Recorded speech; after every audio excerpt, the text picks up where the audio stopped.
Bună dragilor și bine ați venit la o nouă filmare. De această dată te invit la 3 citiri de tarot, în cadrul cărora vreau să văd ce urmează în viața ta în această toamnă. Și avem numărul 1, piatra mov sau cristalul mov, cu acest tarot. Apoi avem varianta numărul 2, cristalul argintiu sau cristalul gri, cu acest tarot. Și varianta cu numărul 3, cristalul albastru, cu acest tarot. O să te rog să alegi intuitiv, poți să asculți toate cele 3 numerele și apoi să-mi scrii în comentarii care dintre variante ți se potrivește mult mai bine. De asemenea, poți să alegi un număr pentru tine, un număr pentru altă persoană, poți să alegi un număr pentru dragoste, un număr pentru bani și carieră, un număr pentru spiritualitate, de ce nu? Încă o dată arăt cele 3 variante și apoi ne vedem la numărul sau la numerele alese de către tine. Da. Și acestea fiind spuse, ai timpii în descriere, dar și în primul comentariu, dar și videoclipul este împărțit în 3 capitole.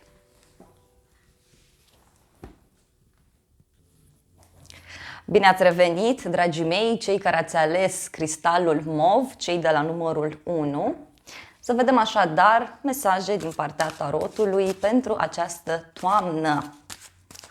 Să vedem ce trebuie tu să știi pentru acest moment. Citirile sunt valabile chiar dacă le vezi în alt an. Wow, au ieșit deja 4 cărți de tarot. 4 mesaje foarte importante pentru tine. La baza acestui pachet avem o arcană majoră, roata destinului, care este o carte foarte puternică. Este cu adevărat o toamnă în care viața ta se schimbă, se transformă, lucrurile încep să se miște într-o anumită direcție. Tot ceea ce a stagnat până acum începe să se miște. Simt că tu aici ai parte de un sfârșit, dar și de un nou început în viața ta. Și discutăm despre niște evenimente pe care, atenție, nu le poți controla, pentru că ele sunt date de către divinitate. Țin să te anunț că aceste cărți care au sărit sunt foarte pozitive. Și tot aceste cărți, să știi că vorbesc și despre noi începuturi. În primul rând avem arcana cu numărul 9, 9 de monede.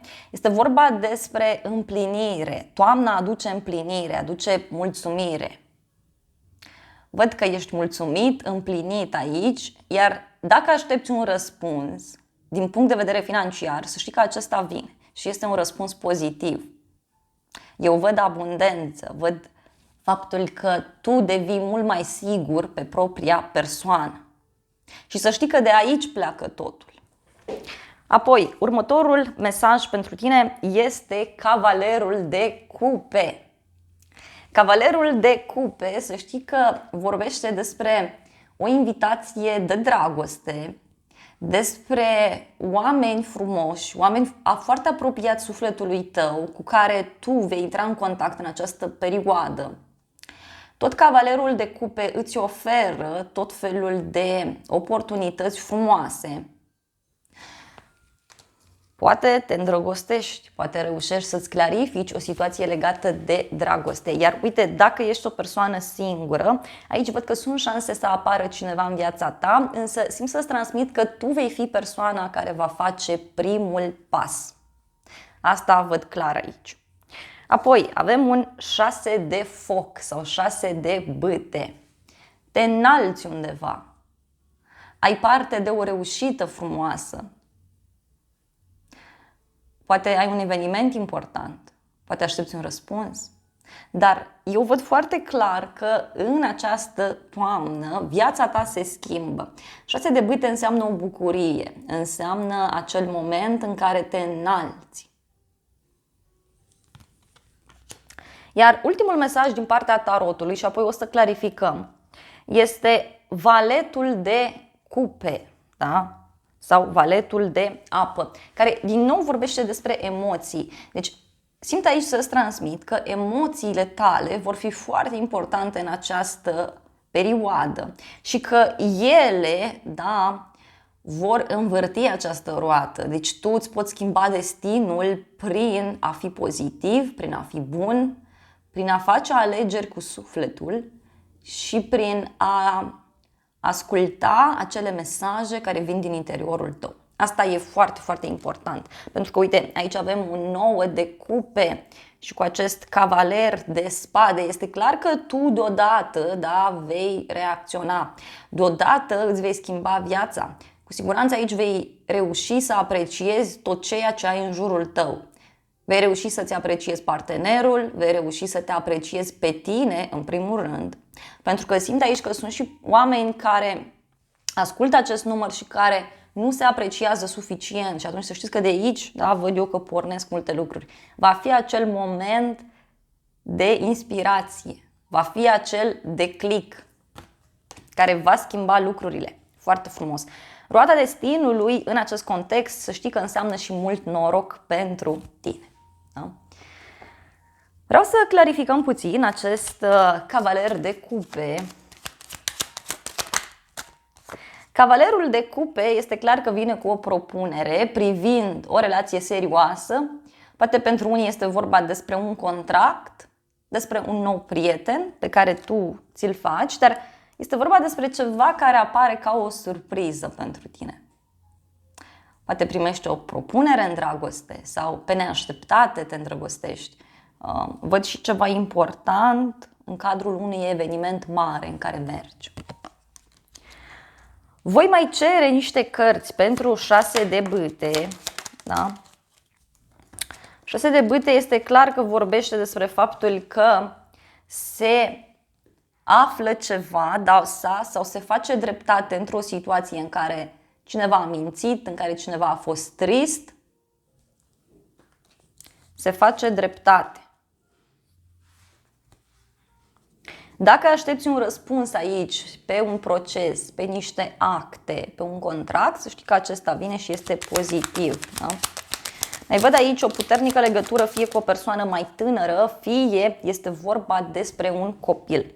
Și acest valet de cupe, această energie frumoasă, da, este clarificată de către aceste cărți. Și se accentuează această idee de bucurie neașteptată, de blocare, se accentuează această idee de iubire care apare pe neașteptate. Sau uite, o bucurie pentru inima ta, pentru sufletul tău. Da? Să vedem în continuare și îngerii romantici ce mesaj au pentru tine în acest moment. Îngerii romantici ți-au transmis deja un mesaj care este, cred că, destul de clar, și anume căsătorie. Situația aceasta se finalizează cu o căsătorie. Acum, pentru unii poate să fie vorba despre o relație serioasă. Alții poate chiar aveți discuții, atenție, cu partenerul privind așa ceva. Iar pentru cei singuri este clar că în această toamnă aveți șanse să cunoașteți o nouă persoană. Reușești să-ți găsești un loc de muncă, reușești să semnezi un contract. Și încă un mesaj din partea îngerilor romantici care îți spun în felul următor. Și anume să-ți păstrezi mintea deschisă. Pentru că, uite, sufletul tău pereche poate să fie total diferit față de așteptările tale, față de ceea ce ți-a plăcut ție până acum. Pentru că, da, universul ne oferă ceea ce avem nevoie, nu neapărat ceea ce ne dorim noi. Dar, repet, eu văd aici o persoană bună. Da? Dacă ești o persoană singură, da, este foarte important să te rogi, să meditezi pentru a chema acest suflet pereche în viața ta. Voi cere un ultim mesaj din partea acestui oracol pentru tine, să vedem ce trebuie să cunoști. Da? Văd aici, uite, faptul că din nou, deci, văd o persoană geloasă. da? Sau o persoană puțin invidioasă și văd un drum, deci persoana asta se mută, persoana asta pleacă. Această senzație, da, de neplăcere, să știi că pleacă din viața ta și tu aici vei rămâne bucuros, vei rămâne mulțumit, împlinit chiar.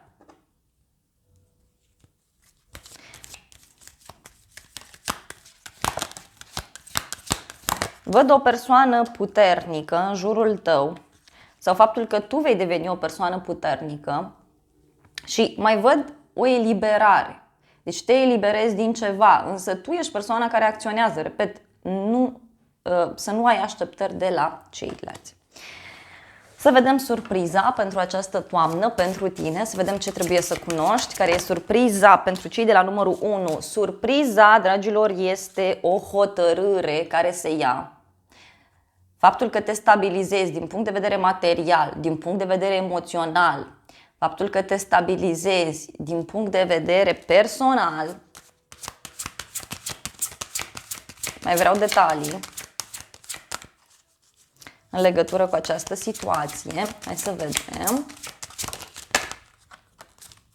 Da, se ia o hotărâre privind o pasiune uriașă pe care cineva o are față de tine. Însă mai simt să transmit următorul mesaj, că în unele cazuri această hotărâre poate să fie și cu niște discuții puțin mai aprinse, dar este ceva important pentru sufletul tău. Mai simt aici că poate ai o pasiune față de cineva, față de un domeniu anume și atunci aici să știi că ai parte de o bucurie mare. Uite, din nou se repetă acest mesaj. O schimbare în urma unei vești. Dragii mei, acestea au fost previziunile pentru cei de la numărul 1. Eu îți mulțumesc pentru atenție, te îmbrățișez cu mare drag, iar dacă ai rezonat cu mesajele, te invit să-mi lași un comentariu, să apeși butonul de like, te poți abona acestui canal, poți să apeși clopoțelul, funcții gratuite pentru toți și de asemenea te invit cu drag și la un alt număr sau la o altă citire dacă vrei să mai vizionezi.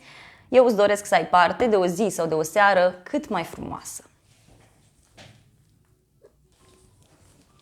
Bine ați revenit, dragii mei, cei care ați ales numărul 2, cristalul argintiu. Să vedem așadar care sunt mesajele tarotului pentru tine pentru această toamnă. Să știi că la citirea ta a venit motanul, la numărul 1 a venit pisica, deci o energie masculină care are un rol important, simt eu până aici, pentru tine. Dar și faptul că ești o persoană foarte hotărâtă. Să vedem ce spune tarotul pentru tine în această toamnă, din momentul în care vezi această citire. Hai să vedem. Ce trebuie să cunoști? Primul mesaj pentru tine este 8 de cupe, da? Și 9 de cupe. Este clar faptul că tu aici îți dorești foarte mult această împlinire, această mulțumire. Vrei să te simți în siguranță din punct de vedere emoțional. Și este clar că foarte curând, dacă nu deja unii dintre voi deja sunteți în acest proces în care lăsați în urmă un trecut mai dureros. Într-o relație spui gata. Lăsăm în urmă cearta, lăsăm în urmă toate cele rele care au fost și mergem mai departe. Alții văd că sunteți foarte pregătiți să faceți pace cu trecutul, poate chiar să vă vindecați din punct de vedere emoțional, din punct de vedere spiritual. Este clar acest aspect aici pentru cei mai mulți dintre voi. Și avem din nou roata destinului. Această carte, să știi că a ieșit și la numărul 1, deci dacă ai simțit să asculti și acel număr, eu îți recomand să o faci. Cu toate că am folosit alt pachet de tarot. Deci este clar un semn pentru cineva, nu pentru toți. Ești hotărât să-ți schimbi viața, pentru că văd aici că ai așteptat foarte mult. Poate este vorba despre un proiect pe care îl ai în desfășurare, poate pentru alții este vorba despre faptul că mult timp poate ai stat singur sau poate lucrurile nu au funcționat. Să vedem în continuare, următorul mesaj este asul de monede, care, atenție, este o energie extrem de pozitivă. Asul de monede vorbește despre ceva concret, ceva palpabil, un cadou, un ajutor financiar, un nou loc de muncă, o nouă casă, un nou loc în general în care tu mergi, un nou oraș, un nou restaurant. Asul de monede vine și cu o dovadă, deci universul îți oferă o dovadă cum că tu faci ceea ce trebuie. Tot asul de monede, să știi că înseamnă în acest moment pentru tine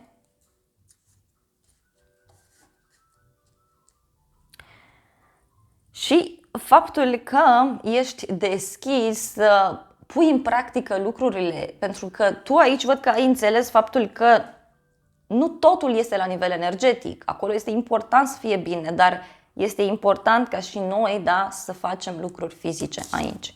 Următorul mesaj pentru tine este valetul de spade. E ca și cum scrii ceva în această toamnă, dai multe mesaje, multe e-mail-uri, te apuci de scris ceva anume, înveți ceva, studiezi ceva. Este cu adevărat un moment în care un domeniu sau ceva anume ție îți va capta atenția. Poate chiar o persoană. Dacă ești singur sau singură, văd o nouă persoană care apare în viața ta, fie prin intermediul unor colegi de la muncă, fie prin intermediul unor prieteni, dar văd că inițial o să doriți, da, să vă cunoașteți. Persoana asta o să fie interesată de tine, tu vei fi interesat de persoana asta. Deci nu văd ca lucrurile să se desfășoare așa pe repede înainte. Și asta e un lucru bun, pentru că asta înseamnă că se construiește ceva stabil, nu e ceva tranzitoriu. Da? Ultima carte pentru tine este Arcana Majoră, Faetonul, singura arcană majoră din citirea ta. Numărul 7, foarte important pentru tine, care, uite, este un număr magic. O conexiune cu zodia Rac pentru unii dintre voi, nu este valabil pentru toată lumea, dar faetonul vorbește despre un succes, despre o bucurie pe care tu o ai, o împlinire. Ajungi acolo unde ți-ai propus, se rezolvă ceva important. Hai să vedem puțin asul de monede, ce vrea să transmită. Asul de monede, uite, vorbește despre fie un loc vechi, fie despre o persoană mai în vârstă pe care o cunoști, dar tot asul de monede poate să vorbească și, atenție, despre o firmă, despre o instituție în unele cazuri. Și văd aici, uite, foarte mare noroc pentru tine, atât din punct de vedere emoțional, cât și din punct de vedere financiar. Poate te gândești să-ți schimbi locul de muncă, poate te gândești să faci schimbări în viața ta, în general vorbind. Și văd aici că o persoană masculină, așa cum am spus și la început, are un rol important în tot acest demers. Vreau să clarificăm puțin și faetonul, să vedem ce vrea să transmită faetonul. Au ieșit două cărți. Wow, deci aici este clar că se face dreptate divină.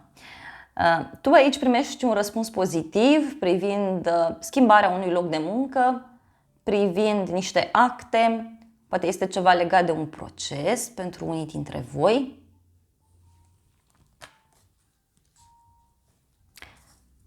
Poate ai de rezolvat ceva legat de o mașină în alte cazuri și aici este clar din nou un răspuns pozitiv pentru tine, pentru tine.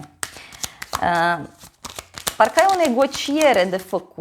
negociere de făcut, iar dacă ești femeie, vezi că un bărbat cu uniformă sau un bărbat care lucrează la stat, poate să fie un bărbat care are un program foarte bine organizat și acest om, să știi că pur și simplu va fi cu ochii pe tine în această perioadă.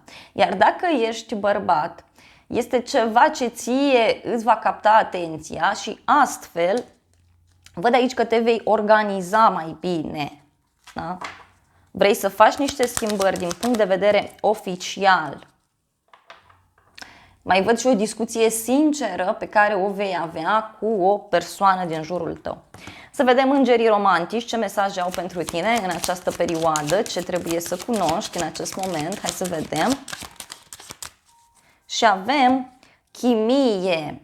Există o puternică atracție aici. Deci te atrage o persoană sau te va atrage în viitor. Ți-am spus că sunt șanse.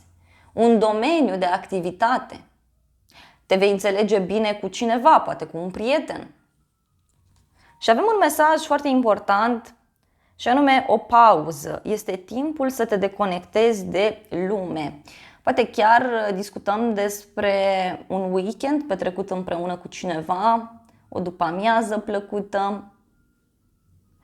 Mai simt să transmit că dacă este vorba despre dragoste, cărțile recomandă să țineți puțin relația ascunsă, da? Cel puțin de ochii lumii. Într-un loc retras, într-un loc poate cu natură, există chimie, există frumusețe. Aici. Și din nou, uite, o lună de miere, o vacanță, un timp de calitate petrecut împreună cu cineva anume. În general, este o perioadă în care ți se recomandă să-ți iei o pauză și să te gândești foarte bine la ceea ce îți dorești sau să îți pui energia în ceea ce pe tine, da, te bucură. Și avem aici un mesaj, o împăcare, deci pentru cineva. Să vedem în continuare și un mesaj din partea acestui oracol pentru tine, ce trebuie să cunoști. Wow! Au sărit mai multe mesaje. Aici din nou se repetă mesajul și anume văd o colaborare foarte bună, o atracție, o chimie. Poate să fie și faptul că te înțelegi bine cu niște colegi de la muncă, faptul că te înțelegi bine cu prietenii, cu familia, dar eu văd clar aici că este ca și cum ai o activitate împreună cu cineva și acest aspect pe voi vă apropie foarte mult. Și mai văd faptul că acele provocări care țin de sufletul tău, de agitația ta interioară, provocări care țin de casă, de familie, este clar că se vor închide, pentru că aici urmează o schimbare. Te muți, se mută altcineva din jurul tău. Clar o schimbare apare și din nou, uite, ideea de drum. Hai să vedem și surpriza pentru tine în această perioadă, ce trebuie să cunoști. Hai să vedem. Surpriza a ieșit și vorbește despre rădăcinile tale, vorbește despre ceva foarte stabil, despre o atracție puternică pe care tu o ai față de cineva sau față de ceva anume. Și este vorba despre un noroc foarte mare aici pe care tu îl vei avea, privind stabilitatea ta din punct de vedere emoțional, stabilitate profesională sau financiară sau pur și simplu ceva important pentru sufletul tău. Te regăsești pe tine. Da? Te regăsești pe tine. Dragii mei, acestea au fost previziunile pentru cei de la numărul 2. Eu îți mulțumesc pentru atenție, te îmbrățișez cu mare drag, iar dacă ai rezonat cu mesajele, nu uita să-mi lași un comentariu, să apeși butonul de like, să te abonezi acestui canal, să apeși clopoțelul, funcții gratuite pentru toți și de asemenea poți să recomanzi canalul unei persoane dragi ție sau să distribui această filmare pentru că este absolut gratuit. Te îmbrățișez cu mare drag și îți doresc să ai parte de o perioadă cât mai frumoasă și te invit cu drag și la alte numere sau la alte citiri dacă vrei să mai vizionezi. Bine ați revenit, dragii mei, cei care ați ales cristalul albastru, cei de la numărul 3. Să vedem așadar, în primul rând, mesajele tarotului pentru tine în această toamnă, în această perioadă. Să vedem care sunt mesajele. Simt aici multă liniște pentru unii dintre voi. Îți place liniștea? Vrei liniște în viața ta? Sau îți dorești echilibru? Hai să vedem. Văd că ești o persoană foarte spirituală. Prima carte a ieșit deja din pachet pentru tine, iar la baza acestui pachet avem arcana majoră, lumea și faetonul, 4 de spade. Exact cum spuneam, tu reușești să-ți găsești liniștea, să-ți găsești echilibrul printr-o hotărâre pe care o iei, sau poate este ceva legat de un șef, de un bărbat important din viața ta. Niște responsabilități care apar și pe care tu, bineînțeles, le rezolvi. Asta mie îmi place mult. Faetonul și cu lumea. Aici poți avea o conexiune cu zodia Rac, Scorpion, Taur, Leu, Vărsător. Mai simt aici să transmit că poate e bine să asculți și de la numărul 2, da? De la cristalul argintiu. Dacă ai fost tentat, cu siguranță ai și acolo un mesaj important, pentru că faetonul a ieșit și la numărul 2, cu toate că am folosit alt pachet de tarot. Foarte interesant, iar lumea, să știi că reprezintă o eliberare, un final karmic. Te simți bine în lumea ta, călătorești undeva în depărtare, în străinătate. Te îndrepți către un loc în care tu te regăsești, în care tu te simți bine, ești împlinit, mulțumit. Lumea, din punctul meu de vedere, cred că este cea mai frumoasă carte din tarot.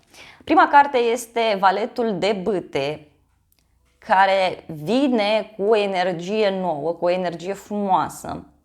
Tu îți găsești o pasiune sau cunoști o nouă persoană, îți faci un nou prieten, da? Activități noi pe care le faci, văd aici, dar și foarte mult entuziasm pe care tu îl ai. Vezi că apar niște oportunități foarte frumoase în viața ta în această perioadă. Fie că discutăm de dragoste, de viața profesională, lucrurile văd că se așează fix așa cum îți dorești tu. Următorul mesaj este Regele de monede, o conexiune pentru unii cu o zodie de pământ, Taur, Fecioară, Capricorn. Tot Regele de monede, să știi că vorbește despre o conexiune foarte puternică pe care tu aici o ai cu planul financiar. Ai de rezolvat ceva privind o moștenire, privind o sumă de bani, însă văd clar și un ajutor foarte puternic pe care tu îl ai aici de la o persoană masculină. Iar dacă ești bărbat, este foarte important să fii atent la planul material din jurul tău, să fii atent la detaliile din jurul tău. Da? Văd că aici este clar, apare o stabilitate foarte mare. Este o perioadă de succes, de prosperitate, de stabilitate din punct de vedere material, dar este clar o perioadă în care văd aici că tu vei culege roadele în legătură cu ceva în care tu ți-ai pus sufletul, în care tu ți-ai pus energia. Următorul mesaj, Roata Destinului, wow, este a doua arcană majoră din citirea ta și este la fel arcana majoră care a ieșit la numărul 1. Deci, cu siguranță tu ai aici mai multe mesaje și chiar ți-aș recomanda să asculți și celelalte numere. Roata Destinului în acest context vorbește despre o eliberare, despre faptul că viața ta se schimbă. Ceva ce a stat pe loc începe să se miște. Dar atenție, este în momentul în care tu te vei prețui, te vei iubi și este în momentul în care vei acționa. Asta e foarte important, să acționezi. Un noroc foarte mare văd aici pe care tu îl vei avea, dar știi cum? Simt să spun pentru unii că este vorba despre ceva care implică mai mulți oameni. Ultima carte, Îndrăgostiții, deci este clar o perioadă extrem de intensă pentru tine. Îndrăgostiții vorbește despre o conexiune cu zodia Gemeni, dar și despre o decizie importantă pe care cineva o are de luat. Despre o decizie între minte și inimă. Despre o conexiune foarte puternică văd eu aici. Dar uite, dacă ești o persoană singură și îți cauți pe cineva, văd că sunt șanse să găsești, însă este nevoie să comunici mult, să intri în contact cu oamenii din jurul tău, să te lași purta de evenimente și, foarte important, să faci ceea ce simți, să faci ceea ce îți place ție. Dacă ești într-o relație de iubire, aici văd că lucrurile se clarifică într-un mod pozitiv în această perioadă pentru tine. Avem două arcane majore care vorbesc despre un final, dar și despre un nou început. Este clar aici că o etapă începe în viața ta. Un nou loc de muncă, un nou proiect, noi prieteni pe care ți-i faci, noi oameni care intră în viața ta. Vreau să clarific puțin acest rege de monede, pentru că simt eu că acest rege are o importanță foarte mare în viața ta. Este trimis, exact cum spuneam, ca un cadou de către divinitate în viața ta. Pentru bărbați poate să fie un prieten, da, dacă nu vă regăsiți voi în descriere. Aici, uite, acest rege de monede poate să fie cineva care are o speranță foarte mare în tine, cineva care poate te vede ca pe un cadou, ca pe un trofeu, de ce nu? Însă văd aici clar o bucurie mare și o surpriză privind zona străinătății, privind zona de online, privind tot ceea ce ține de partea aceasta spirituală. Și dacă te gândești la o călătorie îndepărtată, da, uite că acolo poți să cunoști o persoană.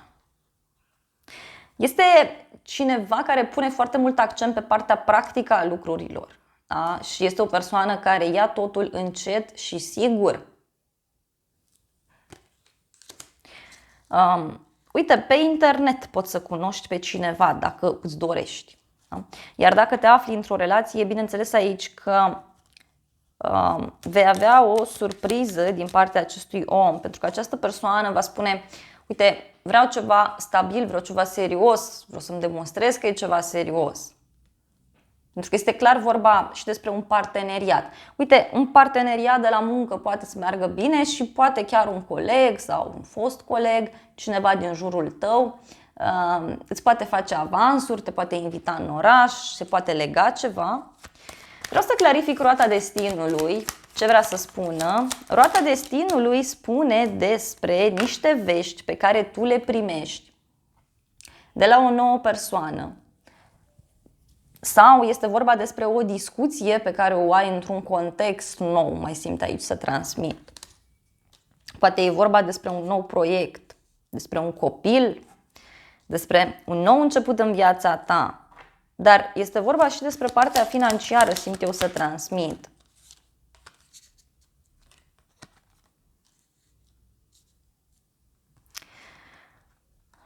Te vei interesa aici de un contract, de o relație, vei avea o discuție cu cineva și atunci, în acel moment, lucrurile vor începe să se miște într-o direcție. Pentru că să știi că acest rege de monede, această energie, are nevoie de siguranță pentru a se mișca, pentru a acționa. Și vreau să clarificăm puțin și ultima carte pentru tine, să vedem despre ce este vorba. Îndrăgostiții vorbește despre un final și despre o discuție foarte serioasă pe care tu aici o ai cu o persoană, privind o transformare, privind o închidere, o eliberare. Deci, așa cum spuneam, dragii mei, se iau decizii importante și pentru cei singuri sunt foarte mari șanse să cunoașteți pe cineva. Această decizie care se ia privind un contract, privind relația de cuplu, privind o persoană din jurul tău, să știi că este cu foarte mare noroc pentru tine și cu foarte mare eliberare. Să vedem îngerii romantici ce mesaj au pentru tine în acest moment. Primul mesaj este copil. Iubirea ta începe să fie afectată de către un copil sau de către un mod copilăresc prin care cineva acționează. Poate să fie aici o diferență de vârstă în unele cazuri. Faptul că ceva este nou. Uite, ți se spune că este în siguranță, adică este în regulă pentru tine să iubești. Să-ți deschizi inima, să oferi iubire, să primești iubire. Iubirea are etape, da?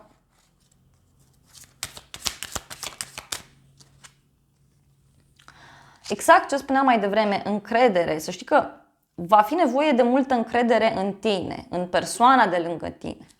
Multă încredere în divinitate. Să vedem acest oracol, ce mesaje are pentru tine. În unele cazuri este clar aici pentru că am simțit de la început oarecare energie, fie de triunghi amoros, fie este vorba despre o persoană indecisă sau cineva care se află între două extreme, două locuri de muncă. Și aici văd o femeie mai în vârstă, înțeleaptă, care ia o decizie importantă. Și această decizie pentru tine înseamnă eliberare, pentru tine înseamnă bucurie, înseamnă armonie, pentru că sunt niște provocări privind o nouă oportunitate sau privind o nouă persoană, privind un nou loc de muncă, poate. Să vedem și surpriza pentru tine în această perioadă. Vreau să vedem care sunt mesajele pentru tine, ce trebuie să știi. Și a ieșit primul mesaj care, uite, vorbește despre faptul că ceva se finalizează, ceva se închide. Surpriza poate să vină într-o zi sfântă, într-o zi mare. Și are legătură cu un copil, deci din nou, sau are legătură cu un nou început. Simt aici că pentru unii vi se cere în această perioadă să lăsați anumite obiceiuri deoparte și să vă deschideți în fața unei noi vieți. Pentru că aici tu vei afla un secret sau vei afla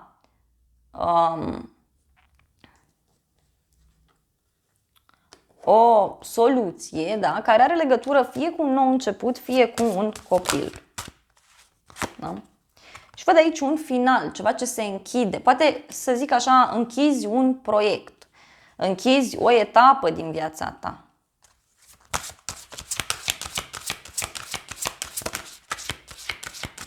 Este ceva ce tu ai intuit sau este ceva ce tu deja cunoști.